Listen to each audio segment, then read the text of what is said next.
Good morning, everybody, and welcome to a special Wednesday Hump Day show of the Uninformed Fan.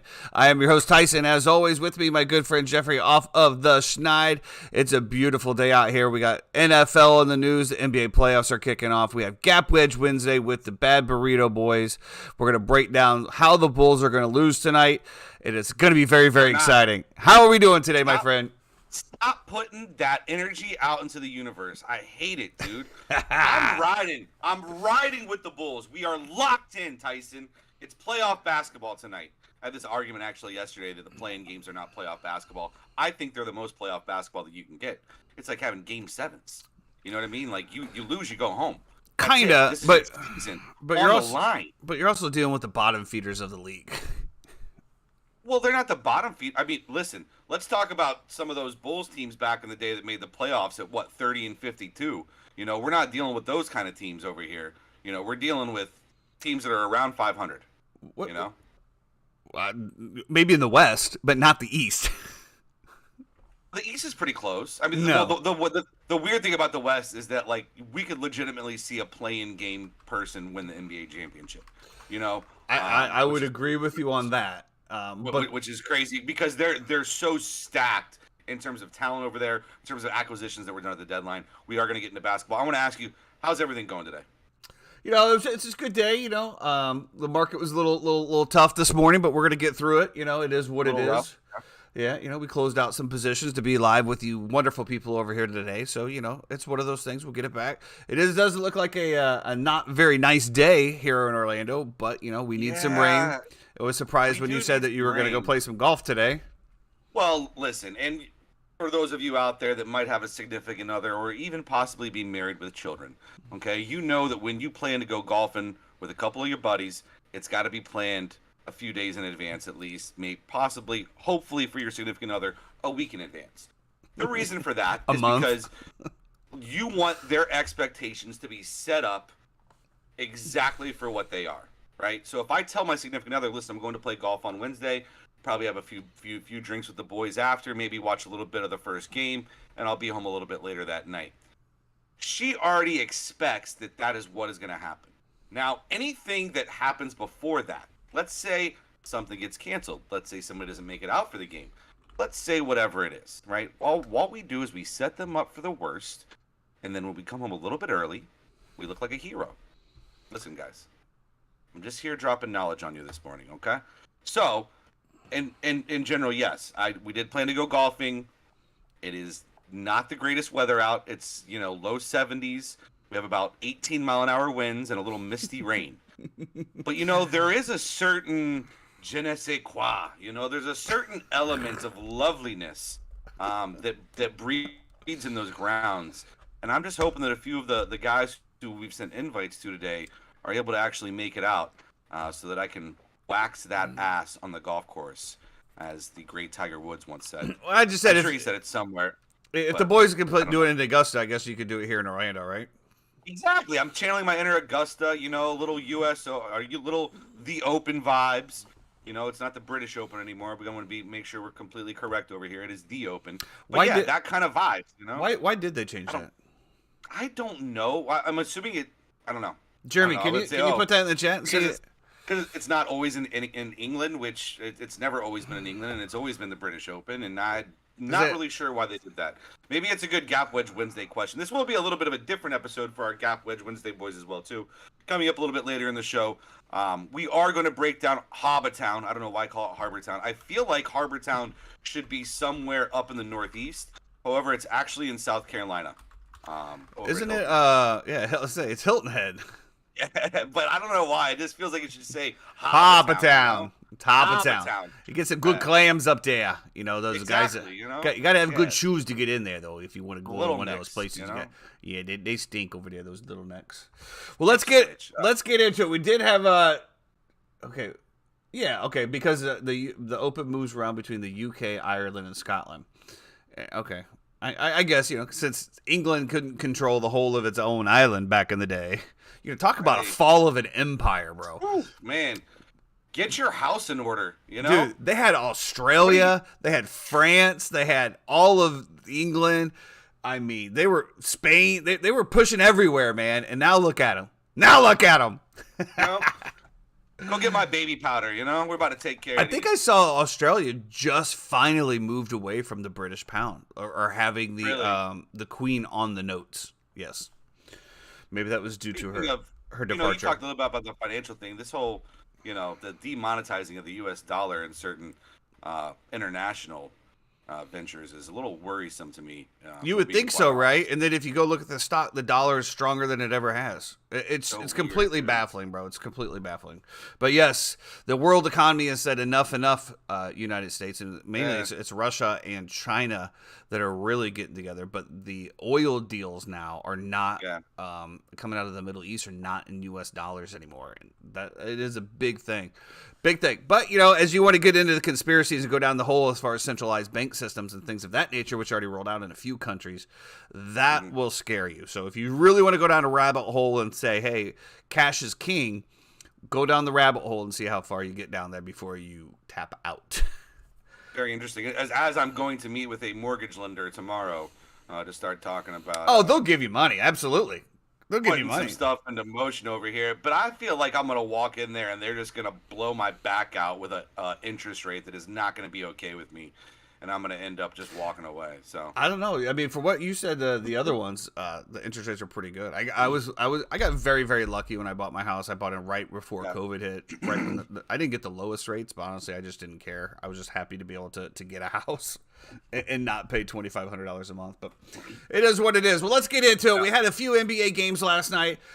We had one that you called pretty much spot on when the Hawks and the Heat, and then we had the late night game, the Timberwolves and the Lakers, which I will admit did not stay up for. But let's get into the first one, the Hawks and Heat. You called it from the beginning. I did watch that one. The Heat were never in this game. Quinn Snyder has the Hawks rolling at this point, and as far as the synergy that he has with that team and only being there for a few months. Miami was never in the game. And honestly, Miami was never in attendance. I don't know if you saw the picture I sent out, or I'm sorry, the tweet. The text. I saw a text you sent. I didn't see anything else. The text is what I'm trying to talk about. But, I mean, Miami looked empty. I mean, we're talking about lower bowl seats that were spots all over the place. They didn't even have a full home crowd. And at first I was like, well, maybe, it's the LA of the East Coast, where everybody comes fashionably late. Absolutely not. We did happen to see the ball gown lady who is always there. If you ever see her, she's in the very front row. When we went down for the Miami-Boston game, we saw her. She has on like ballroom gown dresses on and stuff of this nature. She had a huge green dress on. You can't miss her. I know, maybe that's why. I don't know. But yes, they were there. But however, the Miami fans did not show up. And I don't know if that's for they didn't think that they were going to be able to compete in this game. They didn't give them a chance. I don't know. It's still, like you said, playoff basketball. Or maybe they just figured, they're going to get another game regardless. But I don't know. I don't know about that at all. So we'll see how that plays out. But it ended up Hawks 116, Heat 105. It wasn't even that close at all. It was literally just it was the Hawks from the get-go. I know you didn't get to see a whole lot of that game, but I think you saw a few of the highlights in the stat sheets. And what was your initial thoughts on that one? Listen, I did like the Hawks in this spot. It's more of a fade of the Heat. I do think that Quinn Snyder has the Hawks playing really, really good basketball. And it'll be interesting to see. There was a story that came out a little bit yesterday about the organization will grant him the right to shop Trae Young coming up in this offseason. And, Quinn Snyder is a hard-nosed. He likes really good defense. That's obviously not Trae Young's strong suit, as he does give up 33 points to Kyle Lowry last night. And if you're a Heat fan and you're told that Kyle Lowry goes off for 33, Jimmy Butler scores over 20, and Tyler Hero scores 26 points, you think that you are A-okay. And I'm here to tell you that you are not. I'm really sorry. I don't know what it is. The synergy is weird there. They got to figure something out this offseason. Something is just not in step. But yeah, the Hawks look great, and they will move on. Who do the Hawks play going forward? Boston. Boston. They slide into they're going to face the number 2 seed. Listen, if you're going to give me the over/under on 1.5 games that the Hawks win, I will take under 1.5. that the Hawks win in that series. I think Boston, it's a gentleman's sweep on a 4-1.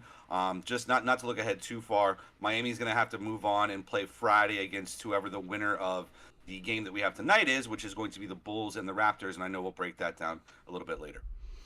Yeah, absolutely. Like I said, it was very disappointing when you mentioned about shopping Trae Young. That is very interesting when you have such a focal piece of that team. But then, because I do remember the clip as well of Trae Young saying that he wants to stay in Atlanta and that he wants to bring a championship to Atlanta, which obviously Atlanta's never had. So it'd be very, very interesting to see what happens. Again, I don't see them getting past Boston, as you said. No. Is that a 7-game series or is it 5 in the initial round? I believe we've gone to all 7-game series now. I believe that we don't have 5-game series anymore. I'm pretty sure about that. I think it's all 7 games now. Regardless, I'm sure J-Town, I'm looking at the chat. J-Town, let's make it happen. Very soon. It is very interesting to see how balanced the Hawks have become under Quinn Snyder. Used to be very Trae Young heavy, 40 points, whatever. Now, he only needs to get 25. The bench does well. Bogdanovich, Jalen Johnson. You got Sadiq Bey, who they got in that trade.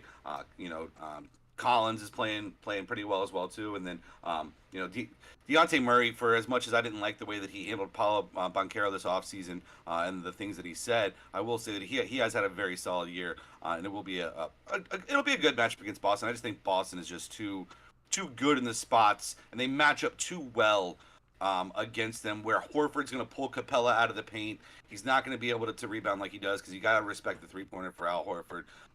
You got Marcus Smart, who's going to guard Trae Young and give him fits the entire time.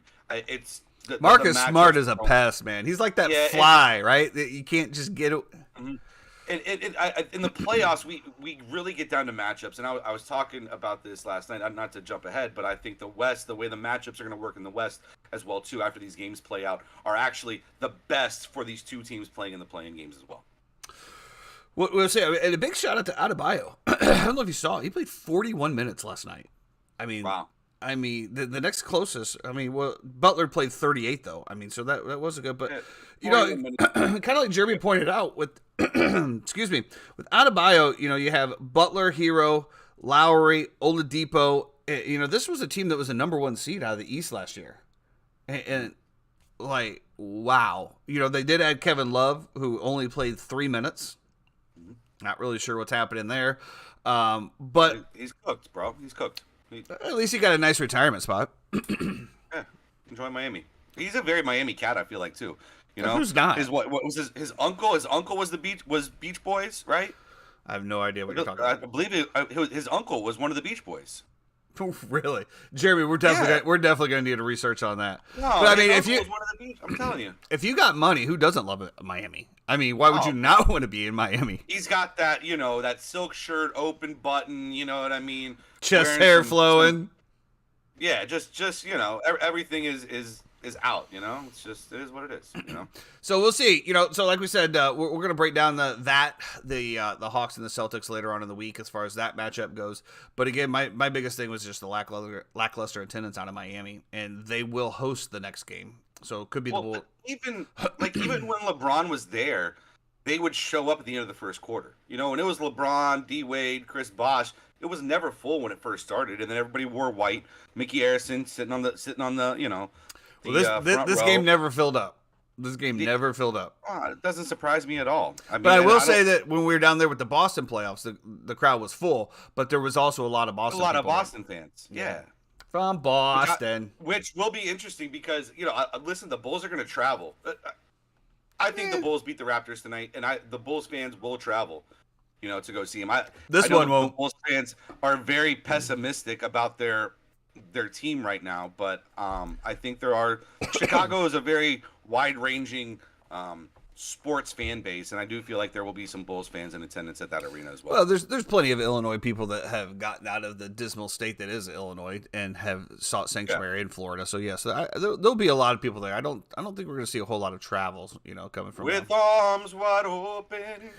We won't. So moving on to the West, the Mr. King James himself, Jeffrey's GOAT, almost got beat by a Timberwolves team without Rudy Gobert last night had to go through go to the overtime to end up getting the win. I did happen to see a lot of the highlights, so watch the quick breakdown.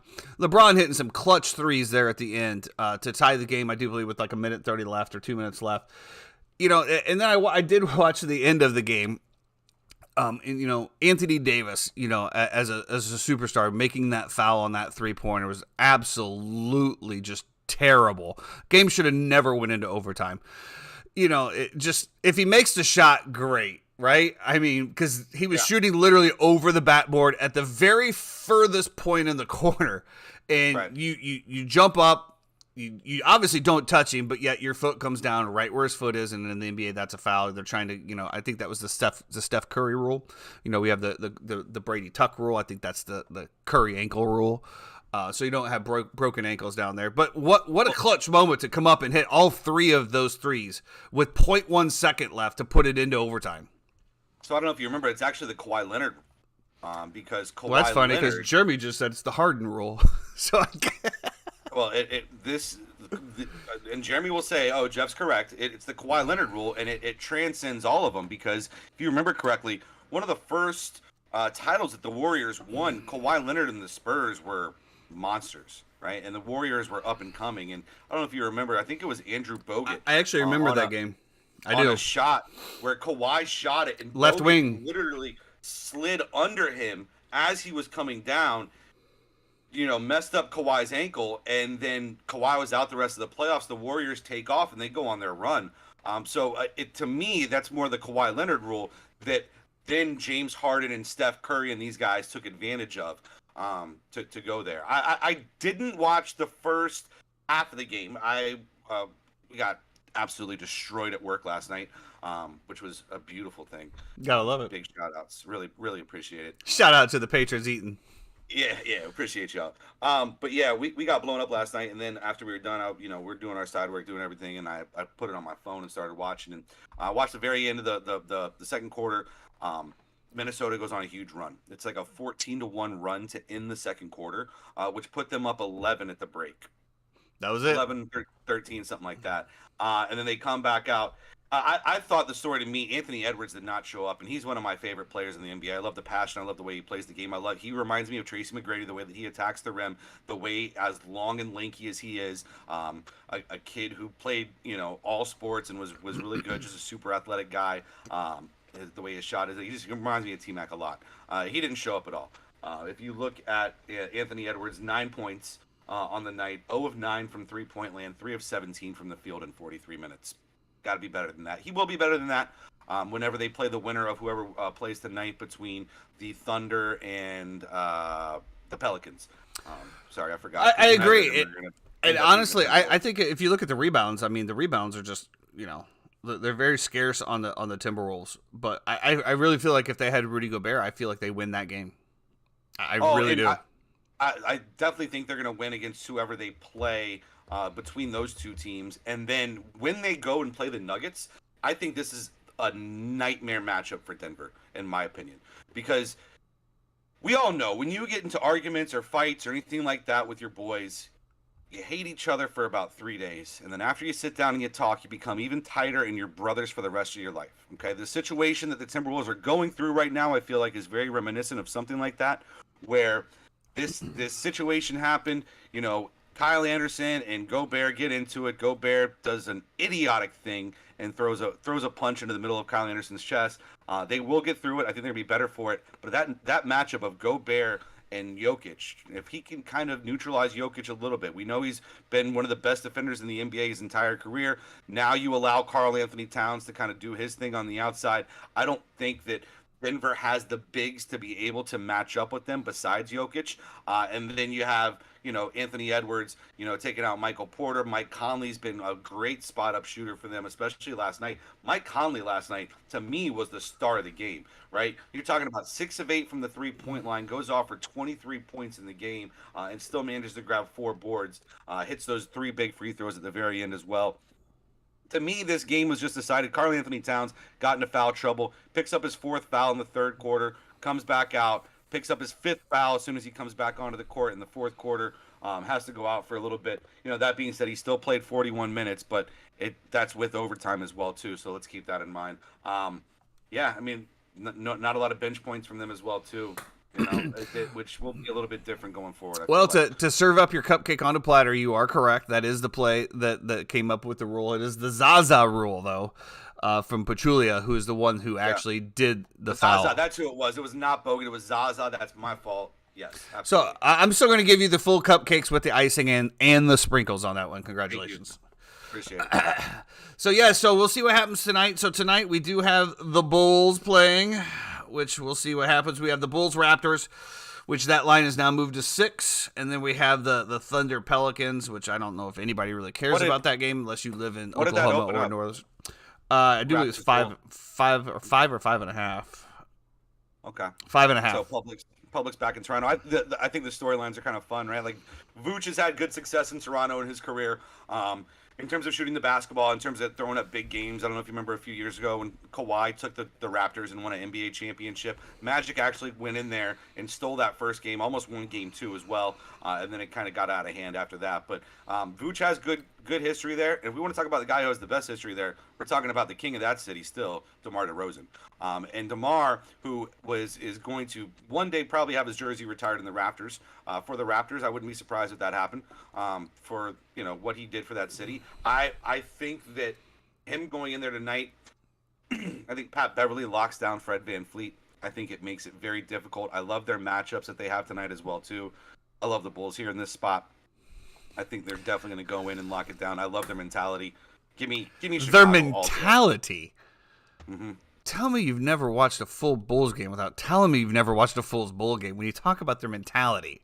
This is what I'm saying. There's a different mentality that you have during the regular season, and when you have an NBA veteran and guys like DeMar DeRozan and guys like Patrick Beverly, they will have that team ready to go tonight. I'll give you those two, but Zach LaVine last year shrunk up and shriveled out and vanished during the playoffs. I don't care about Zach LaVine. I think Zach LaVine will be fine tonight, but I don't think that the game is going to rest on Zach LaVine's shoulders tonight.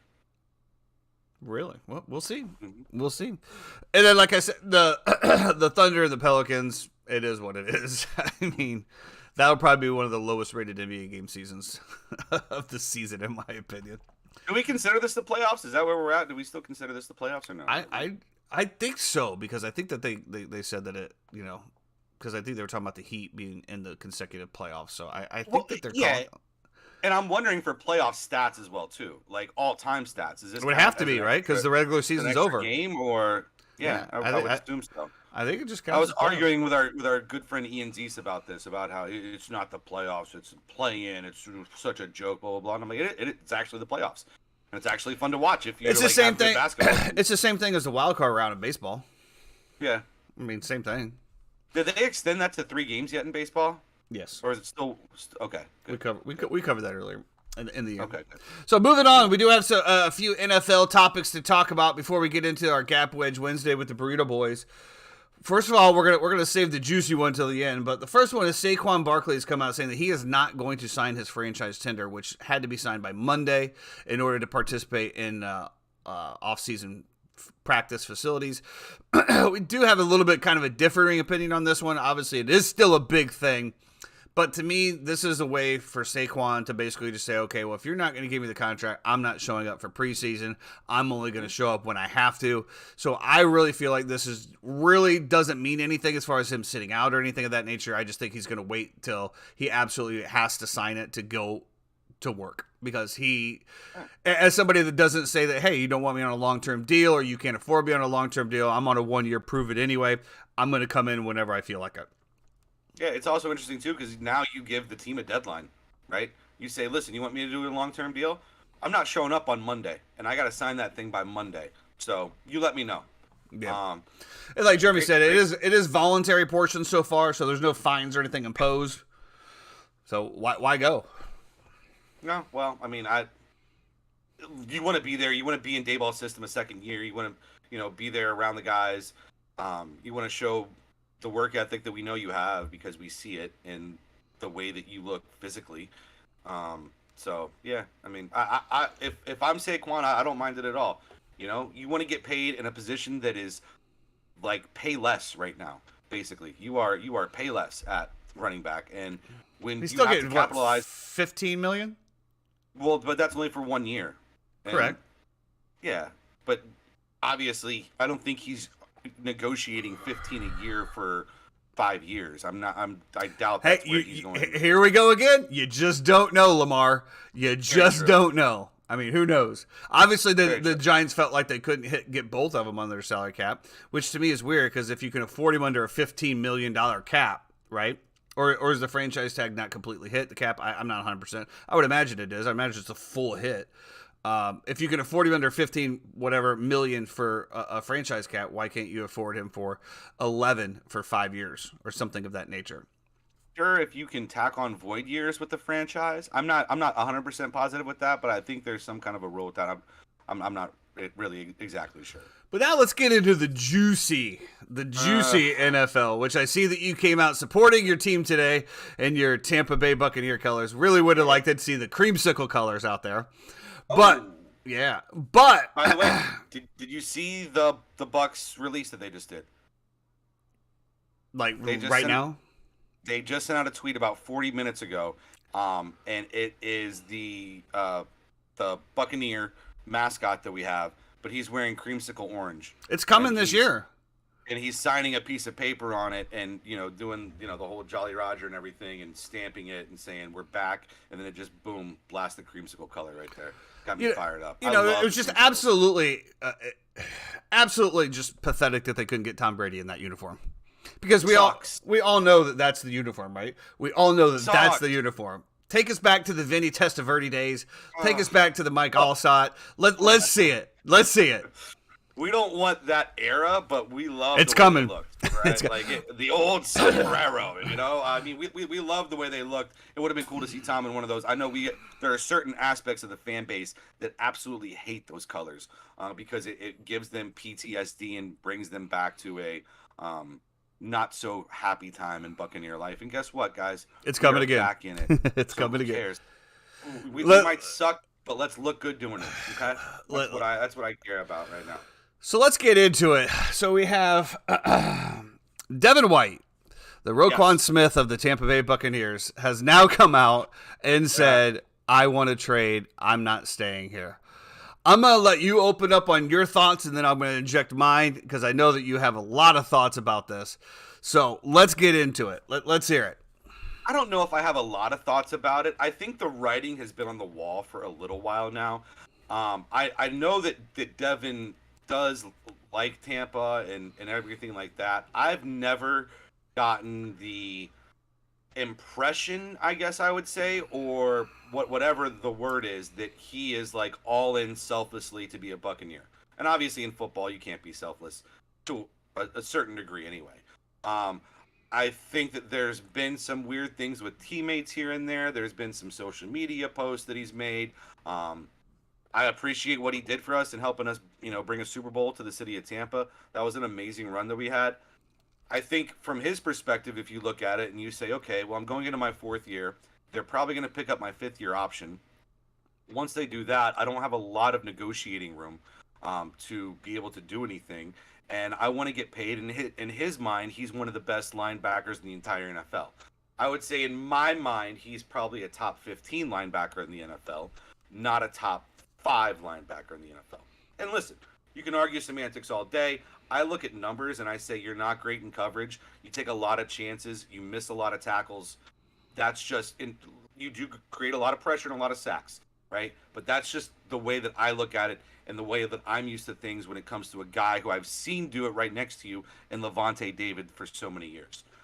I think the Bucks absolutely should trade him. I think they should trade him before the deadline.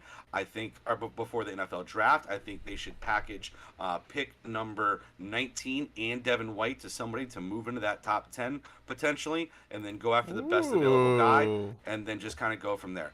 That is what I would do. That is the direction that I would take. I would move on immediately. You are not going to re-sign him. He can look at your cap space and say, you do not have the $20 million that I want per year. You need to sign Tristan Wirfs first and foremost. I don't care about Devin White as much. Pretty much my take. That's an interesting take, because I did happen to mention a name here of the Roquan Smith of the Tampa Bay Buccaneers when we were talking about the Roquan Smith deal in Chicago, and you absolutely said that they should pay him $20 million a year. So Absolutely, they should have. So they should have.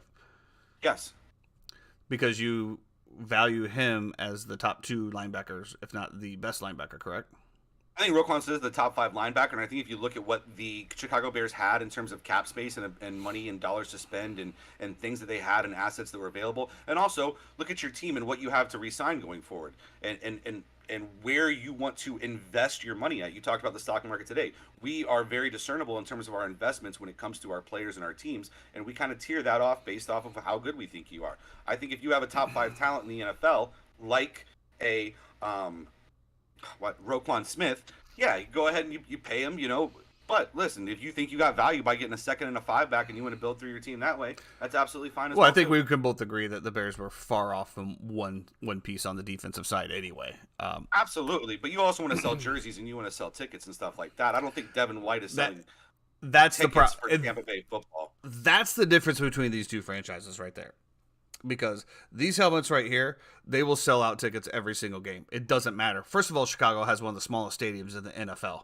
I think it's, I don't know the exact number, Jimmy. I'm sure I'll hit it up there. So there's never a problem about selling tickets. And I think that's the problem with Chicago sports in general. You talk about the Cubs being the lovable losers for not winning a championship for over 100 years, sold out pretty much still every single game. We're talking about the team that plays the most day games in MLB, right?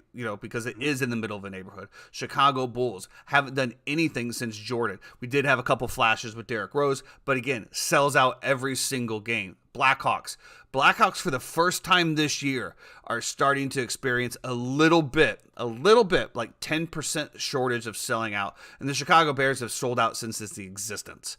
So right. I think that's and as a great point to what you just said, I think that's the difference between these two franchises is the Bucks haven't sold tickets in years. Okay. They signed Brady. All of a sudden they're full, right? Then they lock people in for a 2-year deal. They add seats. Into the nest, right? When I went to go do my seat relocation program today, or not today, but a few weeks ago for my season tickets that they wouldn't let me get out of, thanks, Tampa Bay, there were so many open seats, dude. We're talking about front row. There were so many open seats. And I think after this year, you're going to see that as well. But back to the point as far as it's the business side of it, I guess. But when you sign a rookie in a 4-year deal with a 5th-year team option, and then it's kind of one of those things where the players can hold out as well, right? Well, I played good for my first 3 years. I'm on my last year, my rookie year. I want more money, or I'm not coming back.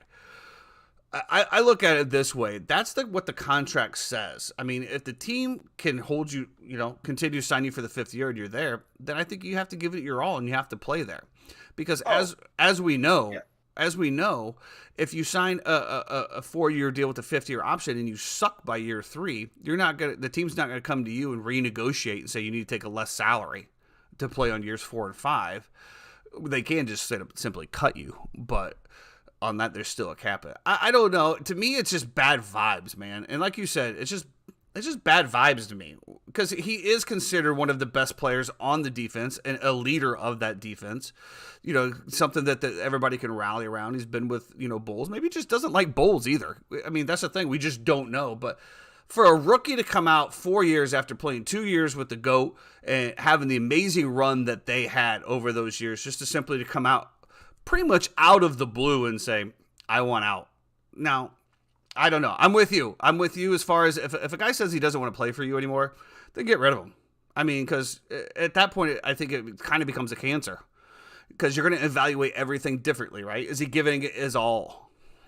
Go ahead. If I'm the Bucks, I'm just going to go ahead and say, hey, by the way, we're picking up your 5th-year option, just a FYI, because I think that'd be great for better trade bait because now he's under 2 years. He does have exactly. He has value. You have 2 years of control, But the question is that if you trade him, is he going to immediately want that brand new deal, or is he going to,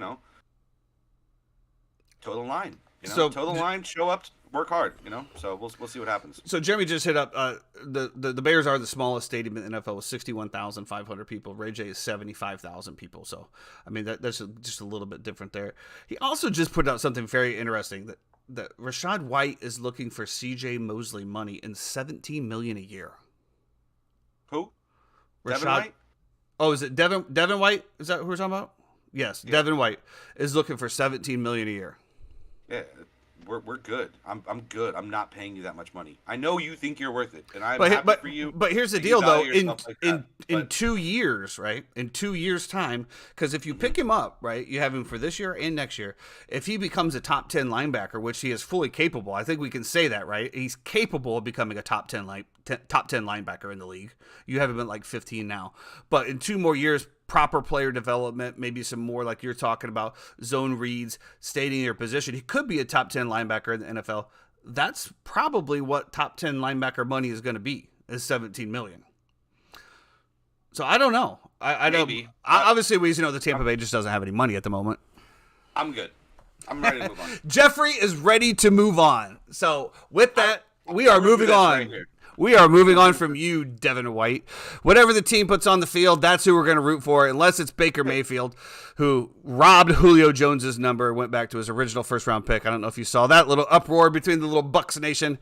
But why did he rob? We don't have Julio under contract. I don't know, bro. Your fan base is so weird. You're so they weird. Suck is what they do. They suck. So weird. You suck. So finicky. So finicky. Jamie, we can go ahead and bring the boys in if you're. I don't think he can do that. I don't know if he can even do that. No, see now look at him. Now look at him. He can go. But yes, we will root for whatever team that comes on the field. Yeah. Unless it's Baker Mayfield, dude. I can't get behind it. That is the sticking point for me with the Bucs. I don't know, let's dude. Let's give it a full off season and let's see what happens. I don't know. I'll tell you one thing, because we moved our seats, right? So we're in the Hyundai Club now. Ooh. Yeah. So, with that being said, we get access to the spring practices and stuff now. So, I'm going with my little notepad. I'm making notes, and I'm going to come back on the Uninformed Fan and have a full report for everybody about how the quarterback competition is going in the spring. So, stay tuned. With that being said, let's talk a little bit, little quick Masters recap. We're going to bring in Hobbatown. Let's bring in the Burrito Boys, Chad and Paul. How we doing today, boys? Doing good. How you guys doing? Doing fantastic. Hey, listen, so we are going to get into a little Masters breakdown as well, too. Paul, always good to hear you as well. I did want to kind of just jump right into Harbortown if we could, and then we'll circle back and kind of hit up the Masters right after that and a few questions that I have. So, welcome in. Pleasure to have you today on this beautiful Wednesday here in, rainy Central Florida. Not rainy, but a little windy Central Florida. Looks like the sun's out now. Let's go, baby. Let's go. Golf 140 tee time. Got 2 spots open. Who's coming? Harbortown. What are we looking at Harbortown this week, Paul? Yeah, it's a Pete Dye course. Good morning, everybody. Good morning. So Pete Dye course. It measures less than 10 yards under 7,200, but it plays shorter than that. Okay. With most Pete Dye courses. You have target golf, so a lot of forced layups, a lot of less than driver off the tee. It's par 71, and it's a coastal course, so it's going to be a little windy. And it's always a good time. I mean, this regardless of the strength of the field, which this year we have the strongest field because it is an elevated event. The second strongest field in the history of this event was 3 years ago, and that was because of the COVID comeback. So when they came off the COVID break, this was one of the first events. So all the names on tour wanted to get back out there and play. Can I ask real quick why this is an elevated event? Why? Yeah. So the tour picked, I don't know how many it is exactly, but a number of events that were required of the top 50 players to play. So, okay. I didn't know that. So they actually have requirements for these guys have to play in certain events. Yeah, so So that's why Bay Rory. Hill, the So that's why players, Rory said he's Bay, hurt. Bay Hill, um, the Riv, players. Yeah, Riviera. the I guess yeah. So the Genesis, um, Is this new? the Memorial coming up. We saw it at there was was it Travelers? I don't know. It was one of the events back pre-players that we had like the best field that the event had ever seen. But what that's doing is it's also making the places like Valero and the Honda less of a field because these guys have to take a break at some point, and some of them are just taking a break. Like you mentioned, Rory is on record saying he does not like to play Harbor Town. Not his style course, not comfortable here. So it was Imagine not surprising. that. Imagine being a professional golfer but having to play on a course that sets up perfectly for you. Meanwhile, Yeah, we're out here hitting trees on the left, hitting trees on the right. We don't care, right? Yeah. That's good. Just real quick, I'm going to step out of the side. I just remember because, Jeremy just said that was established this season. I just remember when we were talking about Bay Hill back in the day and towards the end of Arnie's years about some of these big pros that didn't come to that tournament. And it was a big thing about why are these guys not coming to pay homage to the king of golf, which is weird because Jack's better. The king, Arnie, right? And these superstars aren't coming to play this event. So that's why when you first said that a highlight event, that's something I hadn't heard of. So thank you for informing that. That's good stuff there. Yeah, absolutely. The Bay Hill is one of the tougher courses on tour, and still now is the most difficult course outside of the majors annually. Plays tougher than the Masters. Yeah. So these I would know. Guys, some guys don't want to show up and get undressed by a golf course that's maybe not as much fun as some of these resort places. I know. All right, so we got a Pete Dye course playing a little bit shorter. Obviously, landing areas, wind's going to be a factor. Chad, you've been pretty hot lately. Who are we looking at this week, and some guys that we like? Well, with the RBC, it always comes after the Masters now, except for like 2 years. I think it was 11 and 12. But if you look at all the trends since 2000, there's only been one guy that's been in the top 10 at the Masters that has won here the following week. That was Matt Kuchar in 2014. So if you're looking for something, some of these top guys, I would say like JT or Sam Burns. Those are two guys that they did play the Masters, but they missed the cut. So they had no they checked out on Friday, well, I guess Saturday, but they didn't have the grind of the Masters. I'm not going to say to fade the top guys because they're top for a reason, so they can come back and play, but I would not be backing them personally. So no John Rahm this week? I would definitely not. If you have matchups and it's a decent guy that, like maybe Patrick Cantlay versus him, because Cantlay kind of, he checked out, but he has very, very good course history here. So Cantlay checked out and just decided to stall everybody, which was very, very interesting. Did you see the comments on him? Yeah, I was gonna say. From what he said, they were still waiting to hit shots also. So we've just upped the blame to somebody else. I understand. We're just gonna let what's that saying, that shit rolls downhill. Exactly. Anyway. Paul, anybody you like this week over there? Obviously, Chad says we're kind of not looking at the top guys just because of the way they performed last week. But anybody that we like this week, go over there at Hobbitown. Yeah, I mean, if we are going to look at the top of the board, and you're looking for guys that you might want to find, let's say, matchups, or even a young gun that might come out and catapult off of the momentum from the Masters. Colin Morikawa is a guy who has the skill set to play well here. Excellent ball striker, maybe the best iron player on tour. It's arguable, but it's possible. Yeah. And then you got off the tee game. He's one of the most accurate drivers and doesn't need to be bombing it out there. So this is not a place you're going to hit full driver maybe 4 times on this course. And Morikawa is one of the more accurate guys off the tee. And if he can get the putter going, he's going to be up there in contention. Decent history here. Hasn't played it a ton, but has shown out. And Patrick Cantlay, I think just because of his course history and the fact that he didn't really go through a lot of stress, because when it takes you 7.5 hours to play a round of golf, you can't possibly be stressed. So, so I think low stress Masters for him. So those guys would be at the top. Chad mentioned a past winner here who I think has did not play the Masters. Older guy, plenty of time to rest and put the Tiger Bomb on. So Matt Kuchar is a guy from the middle area that I would say. And then Shane Lowry is another guy who maybe didn't have his best Masters and plays well here, same skill set, plays narrow courses and short courses pretty well.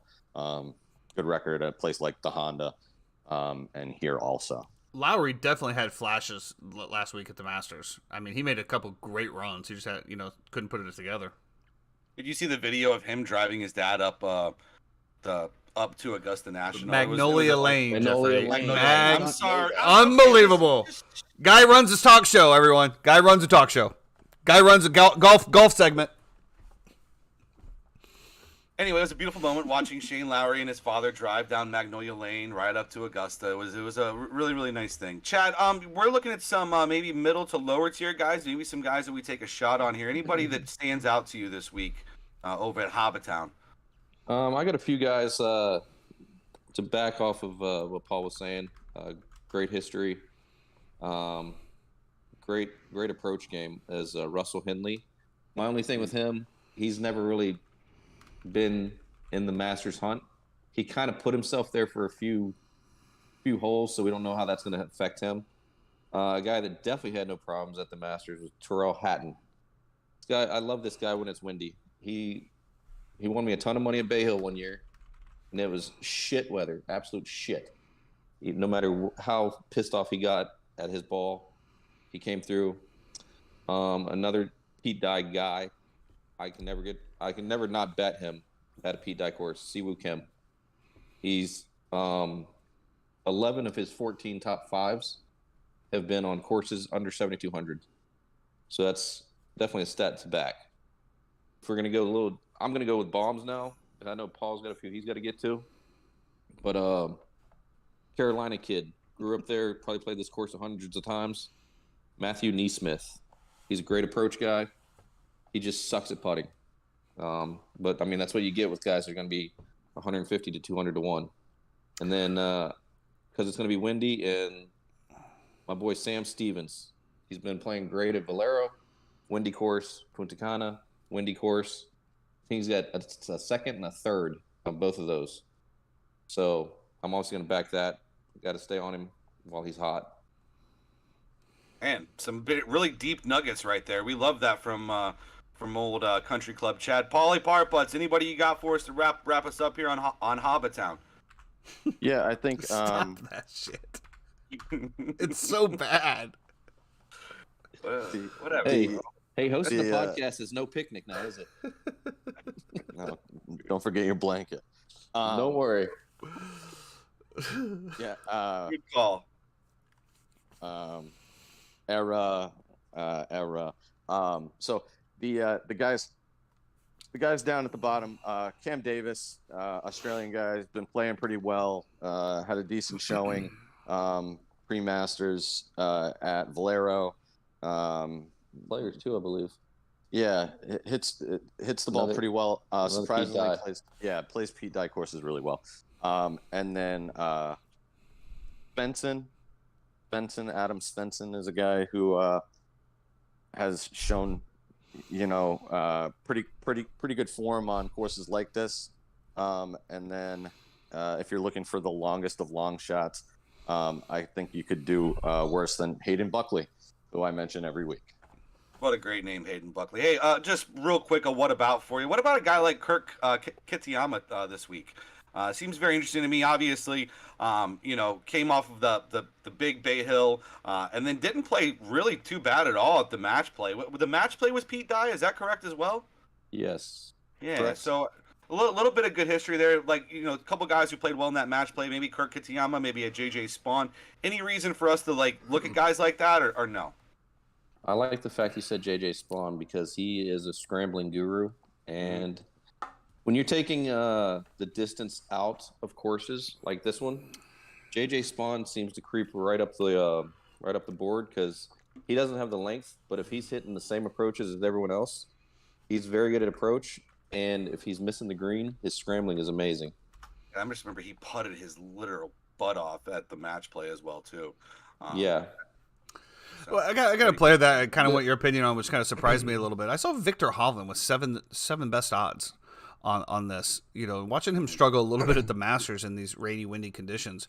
I thought that one kind of surprised me. Is that kind of where you guys have him as well? Top 10? Yeah, it's kind of funny you brought him up because I was talking to Paul about him before this. Before we came on, is that his correlating courses, his comp course. I did a model, and he's number one on comp courses. So that's like the Punta Cana, the Sedgefield with Wyndham, RSM, all those courses. They're windy coastal courses. He plays well there, and there's an approach range from 125 to 200 on courses under 7,200. He's actually number one in that model too. So there you have it, I guess, huh? Exactly. The only bit of caution that I would throw out there is around the green play. We all saw it. Is important here. Terrible. The greens are small. They're about half the size of Augusta, so they're like 3,700 square feet. Small, and most of the par fives. So most of the shots into the par fives do not hold the green. So you're going to be trying to chip in for eagle versus putting for eagle. That was kind of one of the reasons I remember the struggles with the short game and what you guys talked about. That's why I was really surprised. Jeremy did chime in, and here we go again. I'm not falling for it this week, Jeremy. I'm not falling for it. But he goes, 60% chance of rain on Friday with heavy rains on Friday and Saturday, or Friday and Sunday this week. I'm not falling for it. Nope. Not falling for it. Listen, we're going to get into the Masters right now. Just a quick little rundown that we had for you. A lot of names were mentioned out there, so make sure you can either rewind or I can just let you know. Chad, we got Justin Thomas. There was a Svensson. There was a Cam Davis. Tyson's all over his boy over there in terms of Victor Hovland. BDV. I love me a little JJ Spawn this week. I know Xander Schauffele was mentioned as well as I'm sorry, not Xander Schauffele. Colin Morikawa was mentioned as well as Sam Burns as well for some top tier guys. Always love me some Hayden Buckley though. What a great T-Woom. Siwoo as well too. That is in there as well. So a lot of info. Hey, before we get back to the Masters here real quick, I just wanted to point Matt Fitzpatrick. Mm-hmm. I think did he show back up? I mean, he played such a terrible stretch of golf, and then we saw a little bit at Masters, right? He's starting to put some things together here. Is this a course for him? Weather got bad. When weather gets bad, he gets good, and everybody else gets bad. So if you notice the spot where he played his best was Saturday. Yeah. I mean, so he's a mutta. He had the winter hat on, he had the rain suit, and he shot 4 under. He felt right at home. He's a mutta. He's a mutta. I'm telling you. Yeah. All right. So I'm done. So just real quick, obviously, go ahead. You got something? He's more of a long course kind of guy too, though, because I mean, he's like Arnold Palmer. He showed up top 20, I believe, and then I don't even think he missed or made a cut until the Masters after the API. Yeah, he had a really tough stretch there for a while. What did you guys think about, Paul, the way that the Masters went down and kind of just the way that it rolled, even on Sunday? Obviously we get a bunch of golf going on Sunday, the Koepka-Rahm matchup. What were your thoughts on the way that the Masters finished up? Yeah, so if we go back and recap last week's show, we talked maybe 80% about weather. Having one day of real bad weather threw a monkey wrench in the works of my picks and predictions, where guys who would normally maybe hold their ground, stay even keel. Matt Fitzpatrick of the world, Tommy Fleetwood of the world, a certain number 3 golfer in the world who we're not going to name, might or might not said he's going to have a good Masters, and he did not see Saturday. So the weather really kind of put a spin on things. I thought the way the Masters finished with one of the top 3 golfers in the world putting on the green jacket is about what I would have thought. But who it was, John Rahm's great. I mean, you're not going to Scotty Scheffler, John Rahm. These are the 2 guys that are playing head and shoulders above any field that they're in these days. I think this week you're going to see a lot of letdown from the Masters. Scotty being the host, and John being the champion. I'm not sure either one of those guys is worth backing this week. But as far as Augusta goes, what I mean, you said Scotty's the host of the event. I'm sorry. Scotty was a host of the Masters as the defending champion. I got you. Champions dinner. There's a lot of fields. I mean, Magnolia Lane. You can't match the energy of the Masters. It is magical. Even with the uncertainty of the weather and the stoppages and the starts, the app, Amen Corner.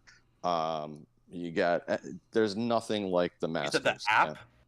Oh yeah, the Masters app. It's coded, homie. It's so crazy. We were talking about that on the Masters.com when we were talking about some of the replays, right? Yeah. And I went and clicked on the big leaderboard. I just clicked the player. I clicked the round, 4th round. It brought up their scorecard. I clicked their scorecard, and it brought me the video coverage of all 4 shots of that hole. It's unparalleled. You can watch literally every shot of the Masters. If you took the time, you could watch every shot hit at the Masters. Absolutely crazy. It is bananas. It's the best, and it's not close. It's the best app in sports, and it's only used for 4 days. I mean, I'm still using it now, but it's unbelievable. I think if we're gonna, I don't know if Chad wants to mention anything before we dive into maybe some of the live stuff. Yeah, absolutely. Because that's kind of where I want to go.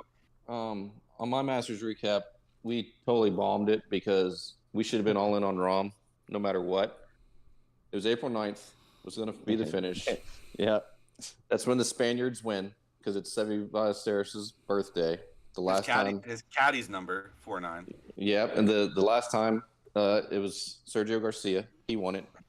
And the last 2 Masters before this one was Scotty Scheffler and DJ. They had both won 3 or 4 times leading up to the Masters the last 2 years. So how we missed all this shit, I don't know. I mean, the signs were there. Exactly. You still did very well, though. Give you your flowers. You still won the pool, multiple things. You had a great week. Kudos to you guys. But it's always much more fun to win. Like you have the outright winner. It's always much more fun. Oh, of course. If only you had old Phil Mickelson. I didn't need Phil to win. But it would have been sexier. Yeah, nothing sexy with Phil. That's blasphemy. Chad, what did you think about the way that Phil played in this tournament? I thought he had one amazing round in perfect weather when he didn't have to worry about shit. I mean, we've already talked about this off the record. Paul, you lead into that, actually. You know what? That's a Paul thing. Yeah. Go ahead, Paul, take it away. I think we have to decide if we're going to talk about Phil's Masters as a 52-year-old golfer, because if we're only talking about it as a Champions Tour level, aged golfer going out and shooting 65 on any day, doesn't matter if it was Sunday, a 65 period, it's amazing. Absolutely. The fact that it's Phil Mickelson, the fact that he's the leader of the live contingent, the fact he missed last year's Masters because of all this controversy, and then, I mean, the you could cut the tension with a knife when it came to, was a PGA Tour player or a live player going to win this thing? And when you had Phil post an 8 under after a 7 under Sunday coming from, he basically did what Rory did last year. Rory went out super early in the day. You had to get up and drink coffee to watch him tee off on 1. And he went out and he shot the lowest Sunday round ever, Phil didn't break that record, by the way. He broke the record for the oldest guy to ever shoot a round that low. Over 50, I believe. It was a incredible round. It was fun to watch. It was fun to watch. It was amazing. But to say Phil had a great Masters, he had a great Sunday. He had a great round. Well, I would agree with that. He played pretty average for the rest of the other 3 rounds. Now, he made the cut. He got to second place. You can't take anything away from the finish. But he played one historically great round and was never in contention. I would actually go a little bit worse to say that he played terribly his first 2 days, because I actually watched as much as I could of him. I mean, the fact that we heard. I mean, yeah, exactly, right? I was all over it because that's my boy, man. When I came up and growing up golf and stuff, when I started, following, Phil Mickelson was my guy, dude. I mean, if you go around him, he talks to you on the golf course. I always love the thumbs up, and he saw it get up numerous times over there. He always gives you the thumbs up and a little wink under the aviators. But I would say he had an absolutely terrible first 3 rounds. Considering somebody of his caliber, I think it was Saturday or the Friday, putting one in the drink on 16. I mean, with the wedge play that he has, and he did come out on, I think it was after the Saturday rounds, and said, I feel like, it's coming, like I'm about to unleash something, and everybody kind of gave him some flack about it. And then he did go out and shoot 7 under on Sunday. And yes, you could say that obviously he had nothing to lose. He still shot the lowest round of anyone in the field on that Sunday. And they paired up with Jordan Spieth. I think they just fed off each other, man. 13 under between those two. As you said, if you want to look at it as far as the age, obviously as the age, it's absolutely an amazing feat. But I think the way that Phil would look at it is that he had that obviously super great round. He knows that course like the back of his hands. If he could have just put something respectable together those first couple days, he would have been right in it. And I think that's the beautiful thing about Augusta, right? It's just the same course, the same Sunday pin positions. You know what's coming every single Sunday.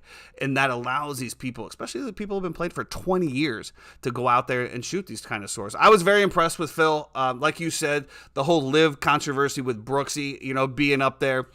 I think that we can all agree that those guys can still compete on any given Sunday, but they can also, not compete a la Dustin Johnson. But I really enjoyed it. As a Phil fan, obviously, I was oozing at the seats. Yeah, and to back you up on the whole Phil Mickelson Sunday, Jordan Spieth Sunday, if you look at the guys that did really well on Sunday, it was Masters champions. Patrick Reed, another guy, live guy, he had a good Sunday. He got up there in the top 10 or top 5 or something like that. It's like these guys, they play their every single. That's why they know exactly where to hit the ball. Exactly. They know exactly where to land it on the green for that Sunday pin placement. Saturday, the pin placements were a little at different places because they moved them because of the rain. They were on tops of hills, places that they weren't necessarily at before. But Sunday, baby, just like the Tiger Woods game back in the day, the Sunday pin placements are always there. Yeah. And then to back up the whole live thing, just think if they actually played 72 holes, maybe Brooks would have had the stamina to hang with Rahm. And here we go. Yeah, as I do believe the commenter said when him and John Rahm were coming down, is this a golf or is this a linebacker school? Brooks really looks like he couldn't handle playing 72 holes. Everyone talks about how Brooks is so big. He's like fucking 5'10", 185. He's no fucking linebacker. I'm so sick of all these fucking non-golfers talking about how big he is. He could beat you up, Paul. That's all that you need to know. Country Club's getting fired up. Yeah, Chad. Oh wait, that's Chad. My bad. By folding. My bad, Paul. My bad. Chad. He could beat you up. That's all you need to know. Brooks cost you a lot of money. Hey, yeah, that's the one live guy I backed. He got second. 30-1. 30. Yeah, but he had him to win. He had him to win. You had an outright on like $50 or $60 on an outright. Yeah. Jeremy said he's 6 foot 205. Oh, he gained some. He looks some weight and some height. Hey, what's John Rahm? Because I'll be honest, he looks bigger than John that. Rahm's like 6'1", 240. And he looked pretty comparable. I mean, I know the camera puts on 10 pounds, as we can all see during my live stream. John Rahm's not as fit as Brooks, because he likes to eat. Paul, what was your thought on how the live guys performed, and where do we see what do we think is going to happen going forward? Because obviously the world golf ranking, it does matter now for a lot of these guys. They've already won majors and won tournaments, and they get automatic qualifiers going forward to all these majors, so it's not as big of a deal.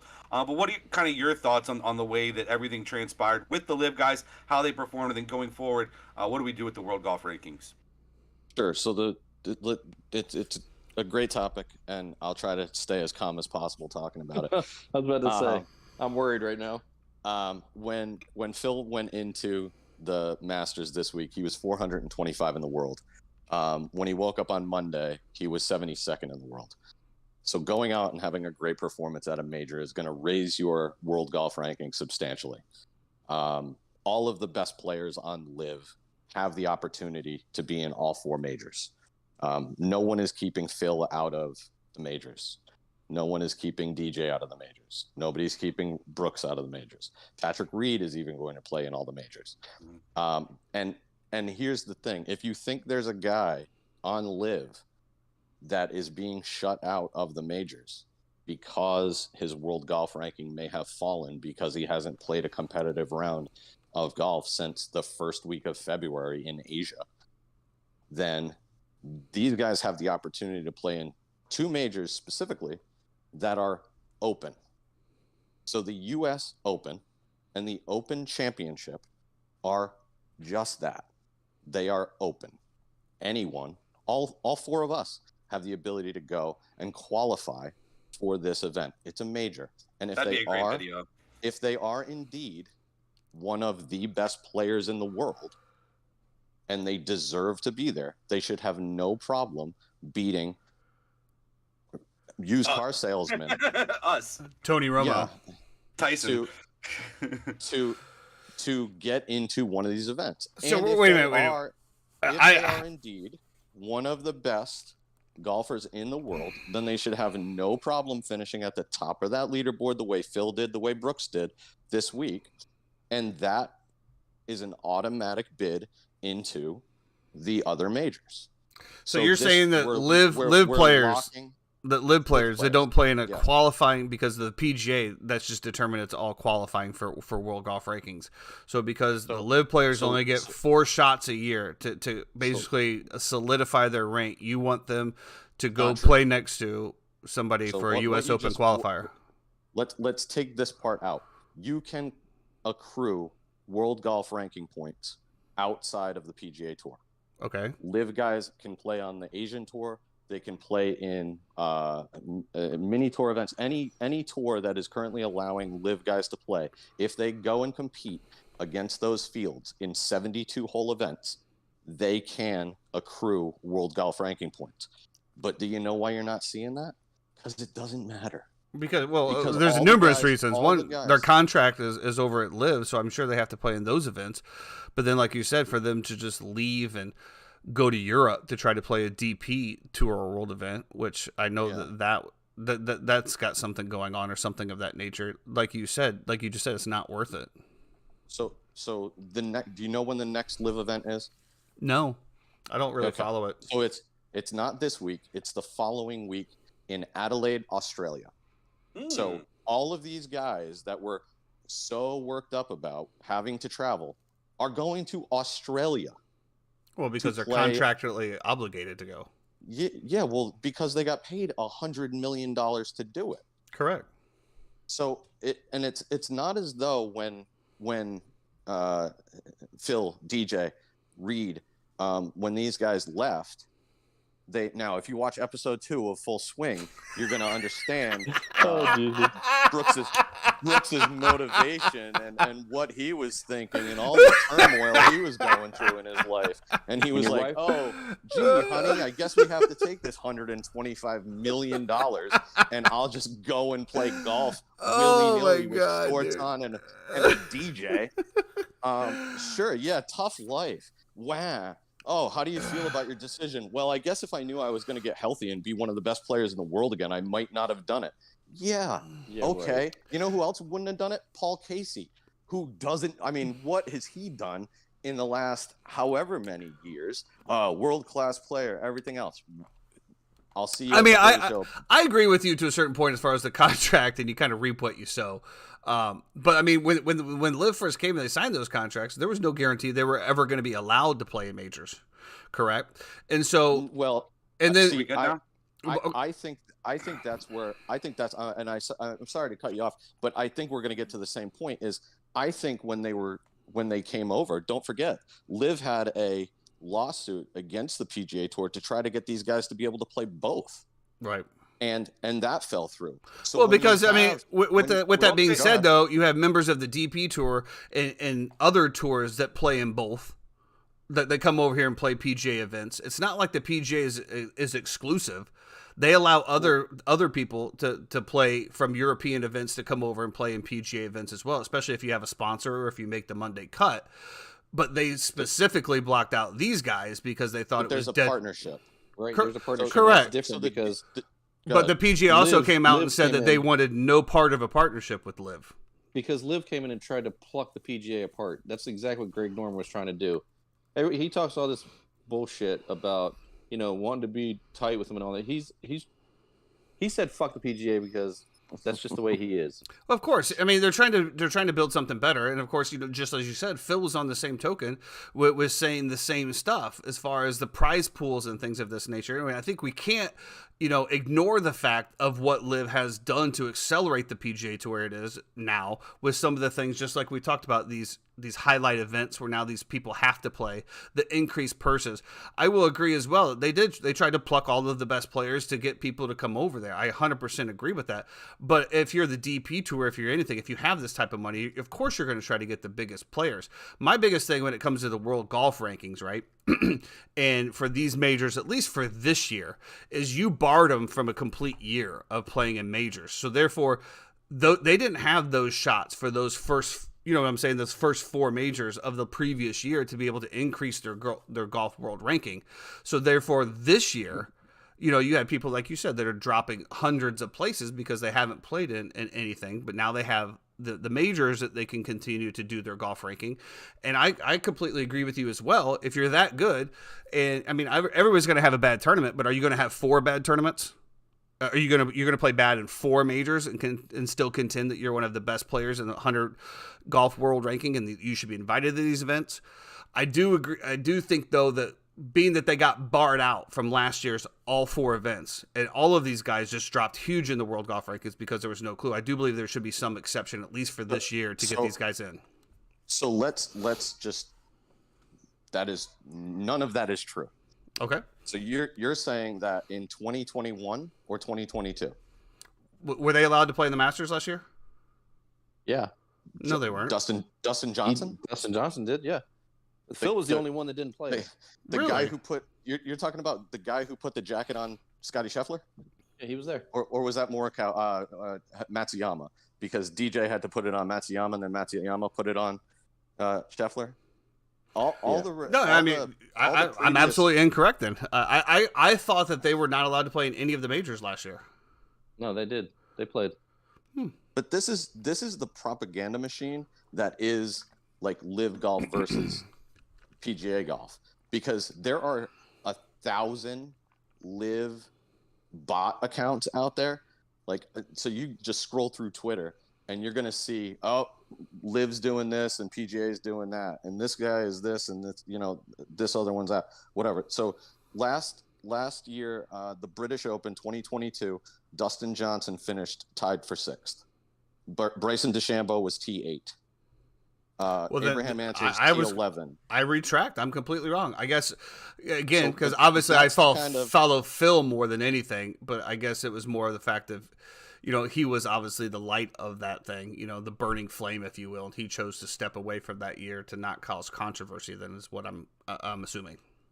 Yeah, that was the whole take with that. I stand corrected. Sorry about that. I am now the informed fan. Phil got suspended from the tour, and Phil chose not to go to the Masters because of all the controversy. He actually made a responsible decision for once in his life. Who wants to do that? My bad. Okay. Come on. Who wants to do that? That was a cheap shot. Yeah, Golly. But that's what I do. That's what I do. Phil had to play well on Sunday. He needed the paycheck after all the money that he lost in March gambling on March Madness. Let's Yeah, be 'cause honest who about didn't what lose happened. that? Everybody got crushed on March Madness For this year. Cheap- FAU cheap shot, crowds Chad. or whatever. Yeah, exactly. So we're saying he needed the $1 million that he got from finishing T2 instead of the $200 million he got paid on Live. He's already burned through that $200 million. You Probably. never know with Would, this guy. would it surprise you? Would it surprise you, Paul? It if he wouldn't. had? It wouldn't at all. Okay. I don't know I if would love to. I would love to take a gambling trip with Phil Mickelson, Charles Barkley, and Michael Jordan. Just the four of us just go out gambling all week. no, give me John Daly in there as well. I'd love that. Yeah, sure. Phil Ivey to that as well too. I feel like would be phenomenal. Oh, Lord. If I could get Phil Ivey on that Yeah. team as well. We could play some poker, yeah. I don't know if you guys saw in the Oh, last draft, podcast, everything. I mean, you almost but we everything. we talked a little bit about Freddie, right? And Freddie and Phil, and when Freddie said, "Hey, you want to pay Phil $200 million or whatever to go shoot 72 or 74 all the time," kudos to them. And then Freddie makes the cut, Phil makes the cut, and after that Sunday round, Phil went to have a little chat with his buddy Freddie. All good faith. I thought that was pretty funny. Listen, Hey, I thought. hopefully- Go ahead. Sorry. Hopefully Phil can break Freddie's record and make the cut at 64. I mean, yeah. like I said, Freddie Tigers always with plays Freddie good on Mercury. that course. Freddie always plays good on that course. And, it's just a Yeah. matter of how long does his back hold out. And, it held like out a little bit Paul Roy. longer. Yeah, it held out a little longer. I'm very intrigued, though, about what you said, though, about the Live, because I did not know that. And I'll have to admit that I didn't research it a whole lot. I just thought, like you said, that the sentiment was, the PGA Live divide and, that they were barring some of these guys from playing, which, No. so, but now for PGA events, they were barred out from playing, correct? But not the majors.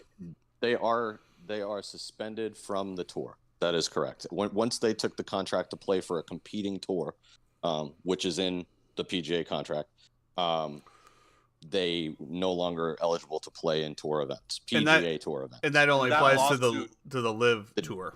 The That- DP World Tour followed suit. They are currently in talks where they may allow Live players to come back and play because they're seeing such a drop in Right, but they have to they're- pay a big fine to come back. I did read that. Well, and I also- no. That's only to break their contract for Live. So if No. they decide DP, not- the DP tour is saying that in order for them to come back, that they were going to have to Yeah. pay a fine from leaving the DP tour. Yeah, show me the check. I don't believe it. Well, if it is, the Saudis are just going to write one. I mean, Oh yeah. I mean, the money's coming from somewhere. It's not going to come out of these guys' pockets. no. I did see too earlier in the week, last week, about how they had postponed the litigation on the Live and PGA lawsuit that was going on until 2024 now, I believe. I think a judge just postponed that, so I'm sure we'll have more time. And as we talk about all the time, Tyson, right?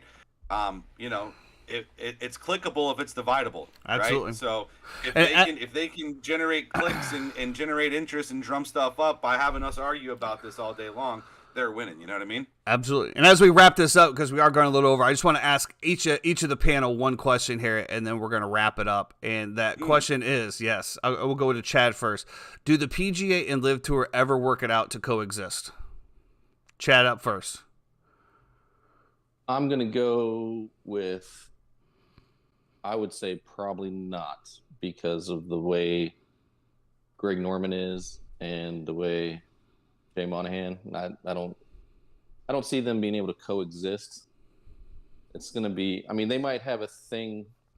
Okay, I don't know about not ever, but maybe 10 years down the road when all this cools off and we just want to get great golf again.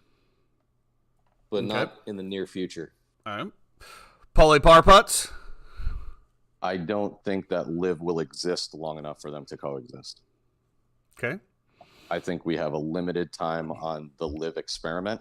I think the Tiger Woods Rory McIlroy partnership for the Monday night events is going to start getting more casual golfers or casual fans, the casual sport fan, into seeing some of these world-class players. And I think what we're seeing with Live is you can't sustain a tour where you're paying guys millions and millions of dollars every week by selling $3 tickets. So Yeah, and you can't ever find it to watch it. That's another thing. Like, yeah, the CW, even the Live app is terrible. Well, let me tell you about the party pits. They were $1,700 for 3 days per ticket, and those things were full. I'm not saying it's going to cover that amount, but I'm just saying that there was a good number. There's a good number of people depending on where they're at. I've noticed that. Were those people that actually paid that money, or companies though that doesn't matter? I know a few people that were there that they got free tickets because they worked for some company. I mean, I know it doesn't matter to them where the money comes from, the company bought it. You know what I'm saying? It's either a company fans, right. It's not fans going to it because look, I'm going to spend $1,700 to go for the 3 days. Which is most hospitality, though. You know what I'm saying? Like if you look at Augusta I and you that. Look at all of that, I mean, Augusta is selling for $1,500 a ticket. Those are all corporations that are buying those tickets for the most part. I get that, but who was it? Like Chevron, Texaco, Shell, those companies? Are those the only ones that bought it because of oil? No. I would have to imagine there's some investment bankers firm in there, some all of their sponsors probably, but yeah. So I have one question. Can you name one Live sponsor? No, but then again, Nope. I can't name one PGA sponsor either at the moment. So I mean, there's that. I'm about to say you could just throw a name out there. It's probably a PGA sponsor. Yeah, I'm probably. ready to answer the question. Go ahead, All right, Jeffrey. I think that we are already coexisting in a perfect fine society as it is right now. Let the top guys in Live come play majors. Let them go back and play their group competitions. Keep the PGA Tour exactly where it is. Keep the rivalry going. It's good for the game of golf. I think it's good for everything. I think we are already coexisting. If this goes on for the next 20 or 30 years, I have absolutely no problem with it. If people want to leave the PGA Tour to not play Bay Hill, not play the Players, not play these elevated events, and go make $100 million for golfing with them for 8 to 10 years, by all means, go get your paper, boo-boo. All right. And my take on it is, first of all, how long were the contract years that they signed for this? Was it 4 years? Who knows? We don't know. We don't know. My thing is, I think that the PGA and the Live will coexist, and it'll be based on those contract years. Whatever those first initial big contracts are up, I think that you'll see the Live probably shave down some events, and I think that you will find a way where the big names and the top ranking players coexist, especially in these highlighted tournaments from the PGA moving forward. It will, as I think Chad said, it is going to take Greg Norman backing down a little bit, and I think that will come from the Saudis when, in fact, they just realize that they don't want to put $500 million back into this thing. Now, when we talked about the growth of the game and whether that was growing the golf, and we talked about it as a player, absolutely not. You're going there for the bag. But as the Saudis, they are trying to grow the game of golf in that territory, as now there is professional golf events in those territories, which were not there before. So I do think that there is a world where this comes out. I think it'll come towards the end of these contracts when these guys are up. And it might even go to the fact of these big guys just coming straight back now that they've gotten their bag. So we'll see. I don't know. Contracts expire after the 2025 season. So yes. Speaking of the Saudis, I have sorry to cut you off there. A quick dad joke for the Saudis. Is that? Oh God, is this safe for Is this safe for children? Yeah. It's about the Flintstones actually. All right. Yabba dabba doo. Let's go. Hey, the people of Dubai don't like the Flintstones, but the people of Abu Dhabi do. And with that note, thank you to the Burrito Boys for coming in on Gap Wedge Wednesday. Exactly. Really appreciate it. Go out on a good note. We'll see you guys in Hobbatown. All right, boys. It's fun. GG's. Enjoy your round of golf. Yeah, thanks, Chad. We'll see y'all. What? Oh, I'm glad that we could get out on that note. Oh, my goodness. Anyway. Go. I got a tea time in an hour. Yep, let's get it on. Thank you, everybody, for coming in. I know we went over a little bit longer. We had Who cares? It was a great few combo. I loved it, man. Few hot topics going on. We'll see you guys again on Friday. We'll talk about how the Bulls lost tonight and what is the plan moving forward for them. And then we will continue to break down the other games. We'll see what happens. Maybe the Cubs win another game. Maybe they don't. I don't know. Everybody, have a great, what is this? Today's hump day? Have a great hump day, everybody.